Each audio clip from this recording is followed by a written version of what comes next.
Lyric ஏன் வந்து ரொம்ப முக்கியம் அப்படின்னா, ஒரு காலகட்டத்தையே மயக்கிய பாடல்கள்லாம் இன்னொரு காலகட்டத்தில் கேட்க தகுதியற்ற பாடல்களாக மாறிடும். சந்திரபோஸுக்கெல்லாம் எப்படின்னா 27 படம் மொத்தமாக வந்து அட்வான்ஸ் கொடுத்து வச்சுருந்தாங்க. இப்போ நீங்கள் ஒரு 8 படம் 9 படத்துக்கு அதிர்ச்சியாக இருக்குல்ல, சாய் அபயங்கிற வந்து பிடிச்சி வச்சுருக்காங்கன்னு. பார்த்தீங்கன்னா ஏவிஎம் படமே 27 படம் மொத்த கான்ட்ராக்டு. அப்போ எல்லா ரஜினிகாந்த் படம், கமலஹாசன் படம், அன்னைக்கு லீடிங்கில் இருக்கக்கூடிய எல்லார் படத்துக்குமே சந்திரபோஸ் தான் மியூசிக். அப்புறம் நமக்கு தெரியும் தேவாவுக்கு வந்து ஒரு பெரிய மார்க்கெட் கிரியேட் ஆச்சு. அவர் வந்து கானா பாடல்கள் அந்த மாதிரி அவர் ஒரு ட்ரெண்ட் செட்டிங்காக கொஞ்ச நாள் இருந்தார். அப்புறம் பார்த்தீங்கன்னா வித்யாசாகர் ரொம்ப பிரமாதமான மெலடி மெல்லிசையில் வந்து மெல்லிசை மன்னர்கள் காலத்துக்கு பின்னாடி ஒரு மெல்லிசை மன்னராக வித்யாசாகர். அவர் ஒரு கேவி மகாதேவனுக்கு நிகரானவர் என்றெல்லாம் பாராட்டு பெற்றவர்.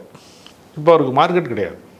அப்போ எல்லா காலகட்டத்திலையுமே நீங்கள் வந்து ஒரு சீசனுக்கு வந்து மியூசிக் டைரக்டர் வர்றதுன்னு ஒரு வகை இருக்குது.